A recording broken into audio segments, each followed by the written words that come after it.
ప్రపంచంలో మనకు తెలియని అప్పటి రాజుల కాలం నాటి నిధులు ఇప్పటికీ చాలా ప్రదేశాల్లో దాగి ఉన్నాయి. ఇప్పుడు మనం ఖచ్చితంగా నిధులు ఉన్నాయి అని తెలిపే కొన్ని ప్రదేశాల గురించి తెలుసుకుందాం. నంబర్ 1, నదీర్ షా నిధి. నదీర్ షా అనే పర్షియన్ రాజు మన భారతదేశానికి 1739వ సంవత్సరంలో 50,000 మంది సైన్యంతో వచ్చి సుమారు అనేక మందిని హతమార్చి టన్నుల కొద్ది బంగారాన్ని, వజ్రాలను దోచుకున్నాడు. వీటన్నిటిని తాను ఏర్పాటు చేసుకున్న అతిపెద్ద భారీ వాహనాలలో తన దేశానికి తరలిస్తున్నాడు. ఆ దారి మధ్యలో అహ్మద్ షా అనే రాజు నదీర్ షాను చంపి అక్కడ నిధి మొత్తాన్ని దక్కించుకున్నాడు. ఆ తర్వాత ఈ నిధి మొత్తాన్ని హిందూకుష్ పర్వత మధ్యాల్లో దాచి ఉంచాడు. ఆ తర్వాత సంవత్సరాల కొద్దీ అనారోగ్యం కారణంగా చనిపోయాడు. అప్పటి నుంచి ఆ నిధి పర్వత మధ్యలోనే అక్కడే ఉండిపోయింది. ఇప్పటి వరకు ఆ నిధి ఎవరికీ దొరకలేదు. నంబర్ 2, అనంత పద్మనాభ స్వామి ఆలయ నిధి. కేరళలోని తిరువనంతపురంలోని అనంత పద్మనాభ స్వామి ఆలయం ఉంది. ఈ ఆలయంలోని భూగర్భాల్లో 6 గదులు ఉన్నాయి.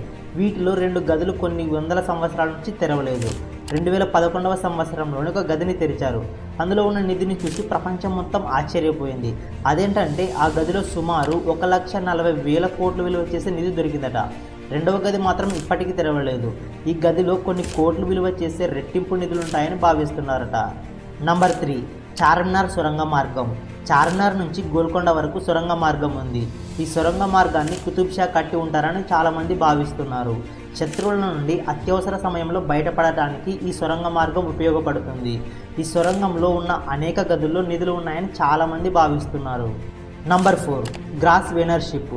బ్రిటిష్ కాలంలో ఈస్ట్ ఇండియా కంపెనీ వారు ఈ నౌకలోని భారీ నిధి అంటే బంగారు మరియు వజ్రాలు చెన్నై నుండి ఇంగ్లాండ్ వరకు తీసుకెళ్లేటప్పుడు మార్గ మధ్యంలో సౌత్ ఆఫ్రికా వద్ద కనిపించకుండా పోయిందట.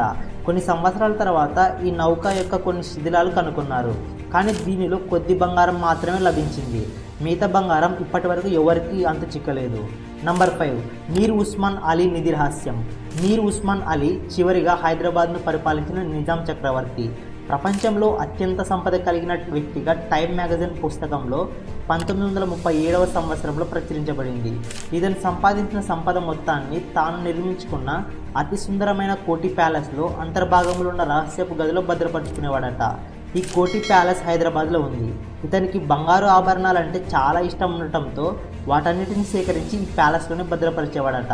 ఇతను భద్రపరిచిన వాటిలో ముఖ్యంగా వజ్రాలు, బంగారు నాణేలు, బంగారు కడ్డీలు వంటివి చాలా ఉన్నాయి. మీర్ ఉస్మాన్ అలీ మరణించిన తర్వాత ఈ సంపద ఏమైందో ఇప్పటికీ ఎవరికీ తెలియదు. ఇతను కోటి ప్యాలెస్లో ఎక్కువ కాలం గడిపిన కారణంగా ఆ నిధి మొత్తం అక్కడే ఉంటుందని చాలామంది భావిస్తున్నారు. ఈ వీడియోకి అయితే ఇంతే ఫ్రెండ్స్. నచ్చితే లైక్ చేయండి. ఈ వీడియో ఎలా అనిపించిందో మీ ఒపీనియన్ని కమెంట్ చేయండి. అలాగే మరిన్ని ఇలాంటి ఫ్యాక్ట్స్ కోసం మన ఛానల్ని సబ్స్క్రైబ్ చేసుకోండి. Thank you for